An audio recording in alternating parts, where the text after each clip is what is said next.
सूरा सो पहचानिए जो लड़े दीन के हेत। पुरजा पुरजा कट मरे, कबो ना छाड़ो खेत। ऐसे थे फ्लाइंग ऑफिसर निर्मलजीत सिंह सेखों। प्राण जाए पर देश की सुरक्षा पर आंच ना आए। बहुत कम ऐसे लोग होते हैं दुनिया में जो रेत पर, जीवन की रेत पर अपने निशान छोड़ जाते हैं। उनमें से एक था निर्मलजीत सिंह सेखों। नमस्कार मित्रों, रेड ओवर ग्रीन के नए संस्करण के साथ मैं आपका होस्ट कर्नल उत्कर्ष राठौर। आज मेरे साथ हैं आपके चहीते एयर कोमोडोर अश्विंदर सिंह बहल, वायुसेना मेडल गैलेंट्री। आज हम दोनों एक ऐसे योद्धा को याद करेंगे जिसके बारे में शायद लोग नहीं जानते हैं, और वो है भारतीय वायुसेना के अकेले परमवीर चक्र विजेता flying officer Nirmaljit Singh Sekhon. Nirmaljit Singh Sekhon 18 squadron या फ्लाइंग बुलेट्स में कार्यरत थे जब उन्हें 1971 में परमवीर चक्र मरणोपरांत दिया गया।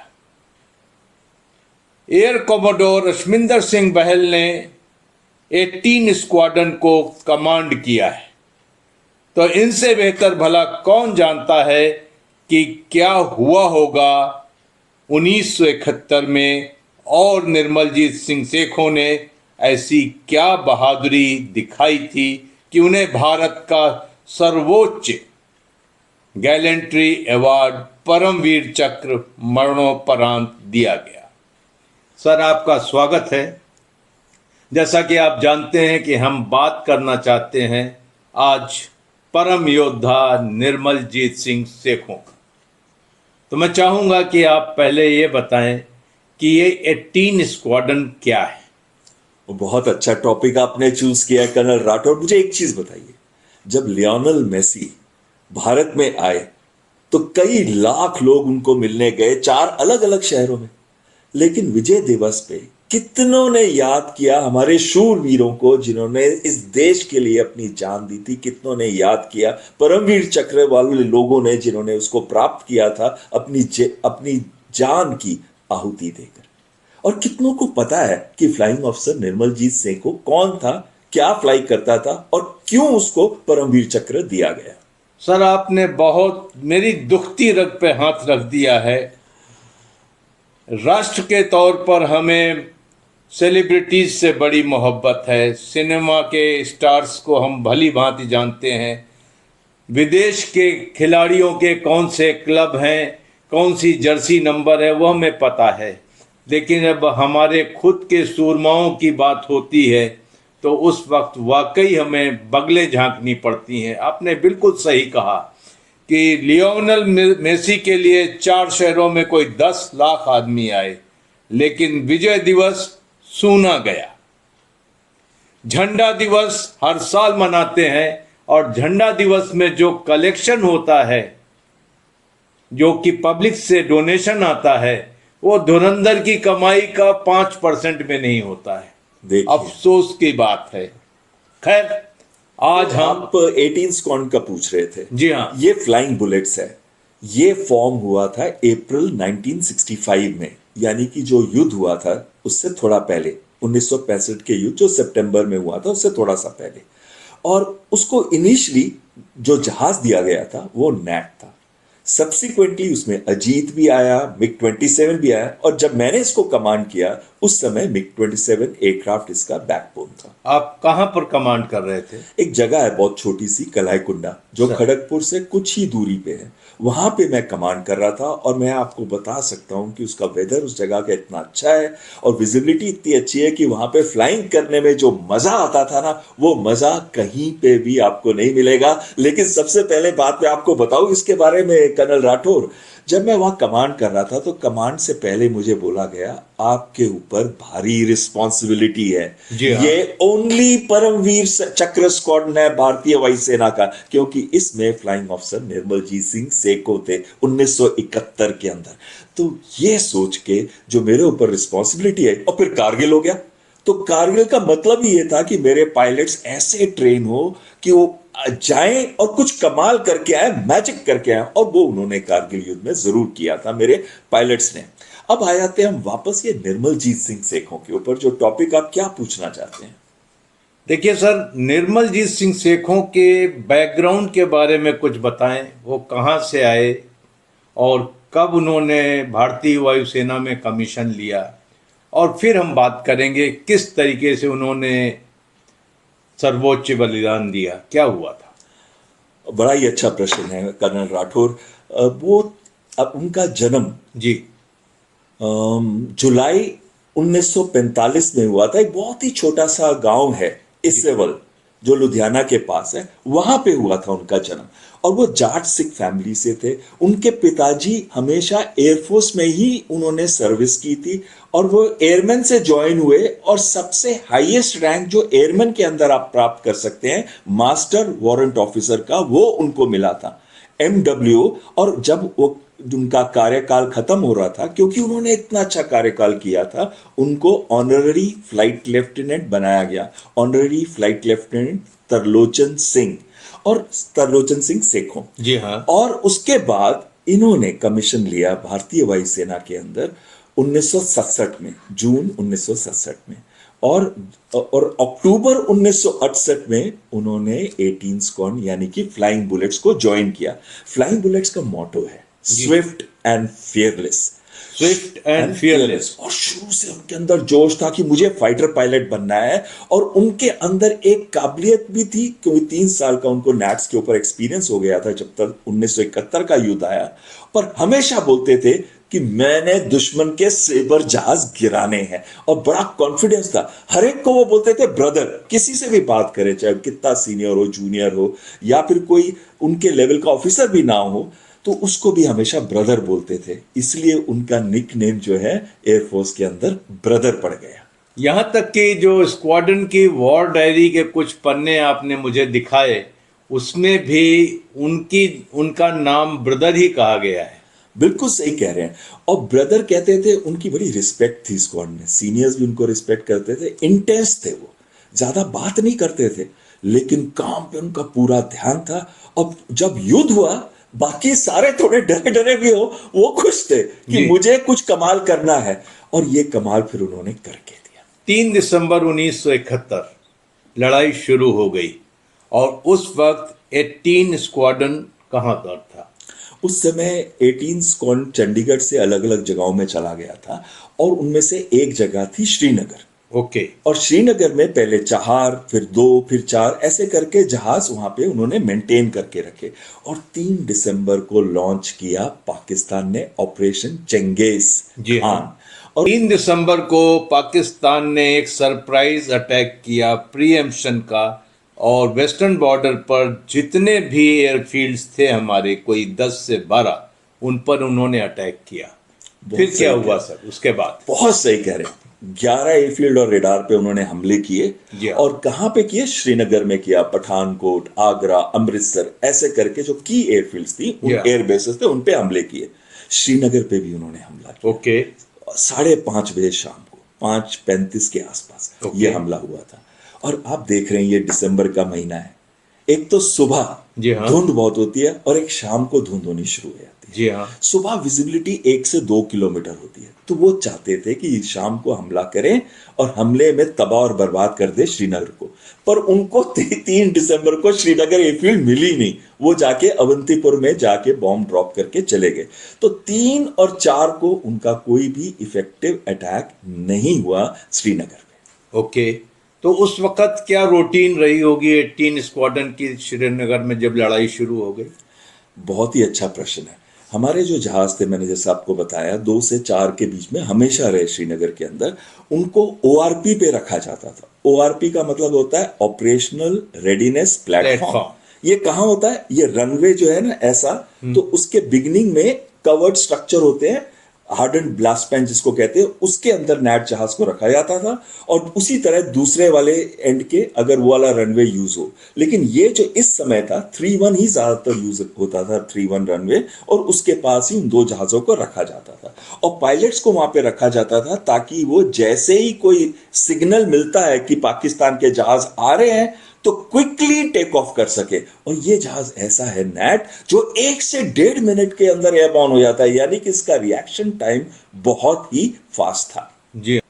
अब हम बात करते हैं उस फेटफुल डे की जिस दिन निर्मलजीत सिंह सेखों एयरबॉर्न हुए और उन्होंने कोई आसमान में 6 साइबर जेट देखे थे। क्या हुआ था? बड़ा ही अच्छा प्रश्न है, पर अगर आप 1 मिनट दें और तो जी। मैं इससे पहले क्या हो रहा था वो बताता हूं। जरूर। 5 दिसंबर को ओके। पाकिस्तान के 4 सेबर जहाज आए, उन्होंने हमला किया और 7 क्रेटर किए रनवे के ऊपर। 4 को फॉलोड था बाय 5, जी। यानी कि टोटल उनके 9 जहाज उस दिन आके चले गए और उसमें उन्होंने 7 जगह पे क्रेटर किया। लेकिन वो समय ऐसा था कि हमारा कोई भी जहाज ऊपर नहीं था, ना ही उसके रिएक्शन टाइम मिला जिससे हमारे जहाज टेक ऑफ कर सके। तो निर्मलजीत सेखों को क्या हो रहा था? जी। अत्यंत गुस्सा चढ़ रहा था। ये स्कॉन डायरी में लिखा, वो अपने हेयर को पुल कर रहे थे कि मुझे तो मौका ही नहीं मिला आज, ये आके चले भी गए। अच्छा, ये मैं आपको बताता हूं जी। कि उस समय कोई रेडार नहीं होता था। अब हम कह रहे हैं ना कि अर्ली वार्निंग, यानी कि जहाज को पहले से पिकअप क्यों नहीं किया गया और अर्ली वार्निंग क्यों नहीं मिली, क्योंकि वहां रेडार ही नहीं था उस समय। लेकिन आर्मी ने बहुत ज्यादा ऑब्जर्वेशन पोस्ट, जो हिल्स है ना, वहां की माउंटेन्स हैं आसपास की श्रीनगर के, जो लाइन ऑफ कंट्रोल के बिल्कुल साथ में आती है, वहां पे उन्होंने पोजीशन किए थे और वो जहाजों को रिपोर्ट करते थे और बड़ा अच्छा काम किया उन्होंने। लेकिन उसमें एक प्रॉब्लम आ जाती है। अब आप सोचिए, आप जमीन पे बैठे हैं, आपने ऊपर से जहाज की आवाज सुनी, तो आपको कई बार जहाज दिखेगा, कई बार नहीं दिखेगा, पूरे नंबर कितने आए हैं वो भी नहीं दिखेंगे। हाँ, जब तक कि आपकी पोस्ट के बिल्कुल ऊपर से वो जहाज ना गया हो जी। और वो भी लोअर हाइट पे हो, तब फिर भी दिख जाएंगे। और टोटल नंबर 4 गए, 6 गए, 8 गए, इतना पूरा आप इंफॉर्मेशन नहीं दे पाएंगे। तो इस वजह से वहां से इनपुट आते थे, अच्छे इनपुट आते थे, पर जब तक इनपुट आते थे, और उस समय कोई ऐसे सिस्टम तो थे नहीं कम्युनिकेशन के, मोबाइल उठाया और फोन कर दिया, तो ऐसा तो होता नहीं था ना। तो उस टाइम पे जो कम्युनिकेशन सिस्टम थे, थोड़ा टाइम लग जाता था जब तक कि वो ऑपरेशंस रूम तक इनपुट आता था, और उसकी वजह से ज्यादातर जहाजों का ज्यादा टाइम नहीं मिलता था पायलट्स को। और हमने क्या सोचा, हमारी एयरफोर्स ने यह सोचा कि हम कॉम्बैट एयर पेट्रोल जी करेंगे। हाँ। कॉम्बैट एयर पेट्रोल का मतलब है कुछ जहाजों को ऊपर रखेंगे पहले से ही उड़ाता हुआ, उन टाइमों पे जब हमको लगता है कि पाकिस्तानी एयरफोर्स अटैक कर सकती है।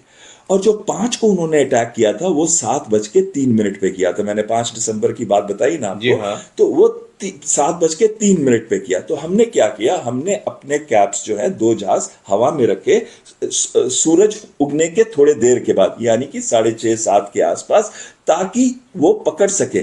पर उस समय विजिबिलिटी बहुत ही पुअर होती है, 1 to 2 किलोमीटर। अब देखिए, पाकिस्तान की इंटेलिजेंस कश्मीर रीजन में फिर भी अच्छी थी, तो कहीं ना कहीं उनको खबर लग जाती थी कि अभी कैप लगा हुआ, तो उनके आते नहीं थे मिशन। या फिर उन्होंने वो डिस्पर्जन पॉलिसी की थी हवाई अटैक्स में, कभी वो करते थे 7 बजे, कभी 11:30 बजे, कभी 2 बजे, उनके अटैक्स कभी भी आ सकते थे। इसलिए हम 2 जहाज को कंटिन्यूअसली एयरबॉर्न नहीं रख सकते थे। जी हाँ। फिर हमने वो वापस पॉलिसी में भी बदलाव किया, कभी ऊपर रखते थे, कभी हम ओआरपी रखते थे, और यही चीज की। और 14 दिसंबर को जिसकी आप बात कर रहे हैं, जी जो हाँ। फेटफुल डे था, तो उस दिन ड्यूटी पे कौन था? निर्मलजीत सिंह सेखों और एक फ्लाइट लेफ्टिनेंट घुमन, जिसको जी मैन बोलते हैं हम शॉर्ट फॉर्म। हर एक का ना कोई निकनेम है, जैसे मेरा एयरफोर्स निकनेम, में। हाँ, एयरफोर्स। आपका क्या था? मेरा अंगद था। ओके। वो विजेता मूवी आई थी ना, अंगद, हाँ। और जो एक अंगद रामायण में भी है, जी हाँ। और हमारे गुरुजी भी है, अंगद दूसरे देव जी। गुरु अंगद देव जी। जी। तो उस बेसिस पे उन्होंने मेरा नाम अंगद रखा था। ओके। तो इनमें जो इनका नाम था, ब्रदर था। जी हाँ। तो ब्रदर उस दिन 6 बजे उनको निकलना था अपने मेस से। जी हाँ। तो देखिए, आपको पूरा वर्ल्ड, या जो कायनात कहते हैं ना, कायनात पहले से ही आपको बता देती है कि आज कुछ मोमेंटस होने वाला है। जी हाँ। तो उस दिन उनकी घड़ी रुक गई, जी हाँ। और वो उस घड़ी रुकने की वजह से वो 6 बजे 5 बजे नहीं उठ पाए। 5 बजे उनको उठना था क्योंकि 6 बजे ड्यूटी थी, और 5:55 पे वो उठे। जी हाँ। और 5:55 मतलब 5 मिनट के अंदर वो फटाफट तैयार हुए और उन्होंने अपने दोस्तों को बोला, यार आज मेरी घड़ी रुक गई है लेकिन मुझे कुछ करना है। और वो उसके बाद क्विकली जीप में बैठ के चले गए और सीधा जाके ओआरपी पे रह गए। और ओआरपी पे जब आए तो पाकिस्तान के जहाज कुछ ही देर बाद ऑब्जर्वेशन पोस्ट जो थी ना, ओपीज थी आर्मी की, मैंने आपको बताया रेडार्स नहीं थे, ओपीज थी, उन्होंने रिपोर्ट किया कि दुश्मन के काफी जहाज आ रहे हैं। तो यानी कि 6 जहाज दुश्मन के आ रहे हैं। तो उन्होंने फटाफट जहाज स्टार्ट किया, घुमन ने स्टार्ट किया और रनवे पे जाने लगे। उनका मिशन था 88, मिशन 88, स्क्रैम्बल स्क्रैम्बल स्क्रैम्बल। उनको ऑर्डर मिले ऑपरेशन से, फटाफट जहाज स्टार्ट किया, रनवे पे लेके आए। अब वो वेट कर रहे थे कि परमिशन की रनवे से टेक ऑफ करने की, लेकिन वो परमिशन में कुछ डिलेज हो रहे थे क्योंकि जहाज ऊपर आ चुके थे पाकिस्तान के। तो उस समय उन्होंने डिसाइड किया, परमिशन मिली नहीं मिली, मैं अब छड्डांगा नहीं। एयरबॉर्न। और वो दोनों जहाज एयरबॉर्न हो गए। घुम्मन और निर्मलजीत सिंह सेखों एयरबॉर्न हो गए बगैर किसी हुक्म के, क्योंकि ऊपर पाकिस्तानी जहाज मंडरा रहे थे। मंडरा रहे थे। और Wonderful. कितने मंडरा रहे थे? 6। Okay sir. अच्छा, अब पाकिस्तानी जहाज अटैक पे आ गए। तो जैसे ही वो रनवे के ऊपर अटैक कर रहे थे, उस समय घुम्मन का जहाज टेक ऑफ किया और पीछे टेक ऑफ किया कुछ सेकंड के बाद हमारे निर्मलजीत सिंह सेखों का ब्रदर का जहाज। तो जैसे ही वो टेक ऑफ किया दोनों, तो ये जो आगे जहाज था उसकी जो वेग होती है ना, जी वो हाँ। इनके ऊपर आई। वेग क्या होती है? जो गर्म हवा Hot gases. इंजन से निकलती है, वो उनके जहाज पे आई तो जहाज ऐसे करता है। तो उन्होंने फटाफट घुमन को कहा, क्योंकि वो लड़ना चाहते थे, ऊपर जहाज आए हुए हैं, कहते घुमन टर्न लेफ्ट। तो जी मैन टर्न लेफ्ट और वो ऐसे गए और उन्होंने कहा, तब तक बॉम्ब्स गिरने शुरू हो चुके थे एयरफील्ड के ऊपर। ओके। और जहाज, पाकिस्तान के जहाज अटैक से पुल अप कर रहे थे और 2 जहाज अटैक से पुल अप कर चुके थे। और उस समय चारों तरफ बॉम्ब एक्सप्लोड होते हुए वो टेक ऑफ किए। उन्होंने जहाज को पिकअप किया पाकिस्तान के और उन्होंने कहा, to in front of me. फिर उन्होंने एक बी वर्ड इस्तेमाल किया, Okay. I will not leave this B. Okay. तो आप तो समझ ही गए होंगे बी क्या सब है। समझ जाएंगे। और वो जोश जो था उनके अंदर, और उसके बाद चले गए कॉम्बैट पे उनके साथ। पहले को उन्होंने हिट किया और ये फाइट जो है ट्री सर टॉप मेरे लेवल रोंगटे पे। खड़े हो रहे हैं। 6 पाकिस्तानी जहाज, 2 भारतीय शूरवीर, बम गिर रहे हैं और जहाजों की कैनन से मशीन की गोलियां गिर रही हैं। और ऐसे में क्या होता है? देखिए ऐसे में क्या हुआ कि घुम्मन ऐसे टर्न लेफ्ट करके ऊपर चले गए जी हाँ। और उन्होंने कहा कि मैं ऊपर से अटैक करूंगा जो भी दुश्मन के जहाज है। एडवांटेजियस पोजीशन पोजीशन होती से है ये एडवांटेजेस एयर कॉम्बैट पोजीशन में। एयर कॉम्बैट में। जी हाँ। लेकिन यहाँ पे जो अपना ब्रदर था, उसने एक जहाज के ऊपर अटैक किया। ये ट्री टॉप लेवल पे फाइट चल रही थी ओके। और बहुत ही नीचे, मतलब 30-40 मीटर के ऊपर ये फाइट चल रही जरूर, है। क्योंकि वो आए थे ना बम डालने के लिए, बम तो डाले, पकड़े गए। पकड़े। और एक को तो उन्होंने हिट कर दिया। अब दूसरे के ऊपर, जो दूसरा यहां पे था, दूसरे के ऊपर गए लड़ने के लिए और उसके साथ लड़ रहे थे, कॉम्बैट कर रहे थे, उस पे फायर कर रहे थे। इस समय पे जो कैप कंट्रोलर था, कैप कंट्रोलर वो होता है जो नीचे से बताता है आपको कि दुश्मन का जहाज कहां है, वो देख रहा होता है, फिजिकली देख रहा होता जी है। और हाँ। ये सारी लड़ाई एरोड्रम के ऊपर, फिर धीरे धीरे ये एरोड्रम से साउथ वेस्ट, अगर ये नॉर्थ है ये साउथ है, तो साउथ वेस्ट यहां आता है 4 किलोमीटर दूर पर आसपास की रेंज पे। ऊपर घुम्मन है लेकिन उसको जहाज दिख नहीं रहे थे क्योंकि जहाज धीरे धीरे यहां चले गए थे लड़ाई करते करते। इधर से पाकिस्तान के जो 4 जहाज थे वो उसके ऊपर कूद गए। ये दूसरे को गोलियां चला रहा था, पीछे इसके एक और आ रहा था और इसने कॉल दिया कि मेरे पीछे कोई जहाज है। और घुम्मन का कॉल था, वो कहां पे है? कैप कंट्रोलर ने बोला कि ये 4 किलोमीटर पे। ये देखिए ये सब कितनी तेजी से हो रहा था और उस समय घुम्मन को वो दिखे नहीं तो वो भी उस पर हमला कर देता। इधर जो 4 जहाज थे उन्होंने घेर लिया एक जहाज को, निर्मलजीत सिंह सेखों। निर्मलजीत सिंह सेखों को। पर वो सरदार के अंदर गट्स देखो, उसने कहा कि मैं इन 4 को ही ले लूंगा और उसने पूरी कोशिश की कि तीसरे जहाज के साथ कॉम्बैट करे। पर तब तक ये जो सेबर जहाज था, इसमें 6 गन्स होती हैं जो M3 ब्राउनिंग गन है। ये 0.5 कैलिबर की है। इसका rate of fire 120 rounds per second जी हाँ। And 1200 round per minute. जी हाँ। तो 120 राउंड पर सेकंड पे वो फायर कर रहे थे। और हमारा जो इसका गन है वो 2x30 millimetre Aiden and NAT की, वो भी बड़ी अच्छी गन थी। लेकिन वो गन का तो तब फायदा होगा, दो को तो एक को तो आग लगते हुए जाते हुए देखा भी गया था। तो उधर से ये जब अटैक कर रहे थे, तीसरे के लिए लड़ रहे थे, तो उनका जहाज एक पीछे से उन्होंने गोलियां बरसानी शुरू की। गोलियां उनके ऊपर लगी और उन्होंने कहा I am hit. He said I am hit, लेकिन फिर भी लड़ते रहे। पर तब तक जब जहाज की ऐसी स्थिति आ गई कि अब वो और ना तो लड़ सकते थे, ना जहाज फ्लाईएबल हो सकता था, उस समय उन्होंने इजेक्ट करने की कोशिश की, लेकिन उनका पैराशूट नहीं खुला। श्रीनगर की रोड के पास एक नाला था, वहां पे वो जहाज क्रैश किया।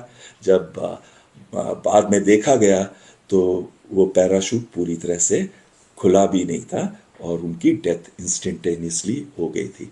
मैं आपको ना पढ़ के बताना चाहता हूँ जी हाँ। कि स्क्वाड्रन डायरी में क्या लिखा है उनके बारे में। मिशन 88 स्क्रैम्बल स्क्रैम्बल स्क्रैम्बल, जी हाँ। उसके बाद उन्होंने पूरे डिटेल्स दिए जो मैंने आपको बताए हैं। और फिर बोला, brother laid down his life fighting for his motherland. जी हाँ। Brother went down fighting as a hero. He ejected very low. He hit the ground before parachute could open. Pray his soul rests in peace. Brother had joined the squadron in October 1968 and had a lot of experience on the NAT. The squadron is proud of the brother for his exemplary courage and devotion to duty. We will draw inspiration and he went down fighting in the best traditions of battle.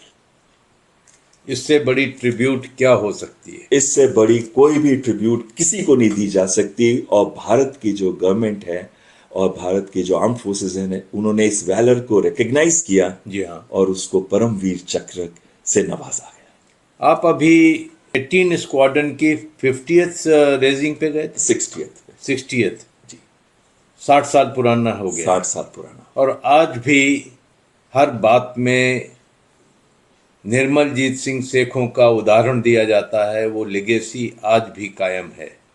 जब मैं आपसे बात कर रहा हूँ, मेरे रोए खड़े हो गए, आंखों में श्रद्धा के आंसू हैं। और मैं ये बताना चाहता हूँ उस राष्ट्र को और उस राष्ट्र के नवयुवकों को, इस सिने सितारों से और खेल के सितारों से कहीं ज़्यादा मूल्यवान होते हैं आपके वो बहादुर, वो परम योद्धा जो अपनी जान दे करके मातृभूमि की रक्षा करते हैं। हमेशा वक्त निकालें, नेशनल वॉर मेमोरियल पर आएं, उनके बारे में पढ़ें, उनके बारे में जानें। आज हमने एक ऐसे बहादुर योद्धा के बारे में जाना जिसने जान की परवाह नहीं की, आखिरी क्षणों तक लड़ता रहा और जानता था कि मैं इजेक्ट कर रहा हूँ लेकिन ज़मीन पर नहीं पहुँचूंगा। प्राणों का उत्सर्ग किया। कृतज्ञ राष्ट्र ने सबसे बड़ा वीरता पुरस्कार परम वीर चक्र से उसे नवाजा। वीर कभी मरते नहीं, हमेशा हमारे दिलों में, हमारे दिमाग में जिंदा रहते हैं। ऐसा था चरित्र, ऐसा था कार्य फ्लाइंग अफसर निर्मलजीत सिंह सेखों। वो हमारे दिलों में हमेशा याद किए जाएंगे। एक मैसेज मैं देना चाहता हूं। जी हाँ। अब ये स्क्वाड्रन लाइट कॉम्बैट एयरक्राफ्ट को फ्लाई करता है और इनका सीओ जब मुझे मिला तो इसमें भी वही जोश था जो निर्मलजीत सिंह सेखों में था। यानी कि अब वो ब्लड लाइन जो है कंटिन्यू है। इनके पायलट से मिला, उनमें भी वही जोश था। बड़े खुश थे कि इंडिजिनस जहाज को फ्लाई करते हैं, बड़े खुश थे कि वॉर में जाने का उनको मौका मिलेगा और मिलता रहा है और आगे भी मिलेगा और वो देश की रक्षा हमेशा करेंगे। आपने एक शब्द कहा, ब्लड लाइन। जी, ब्लड लाइन का मतलब होता है नस्ल। फौज में आप जब 18 स्क्वाड्रन में आते हैं तो आप अपने आप को फ्लाइंग ऑफिसर निर्मलजीत सिंह सेखों के साथ जोड़ लेते हैं। एक तरीके से आप उनकी नस्ल के हो जाते हैं। और जब आप उसकी नस्ल के हो जाते हैं तो आपके कंधों पर एक बहुत बड़ा वजन आ जाता है, भार आ जाता है उस लेगेसी को निभाने का, उसको कायम रखने का। वही है परंपरा भारतीय सशस्त्र सेनाओं की, जो आप हिंदुस्तान के किसी और विभाग में नहीं पाएंगे। हम परंपरा निभाते हैं, हम परंपरा जीते हैं। आज के लिए सिर्फ इतना, बहुत जल्द मुलाकात होगी, तब तक के लिए जय हिंद। जय हिंद, जय भारत।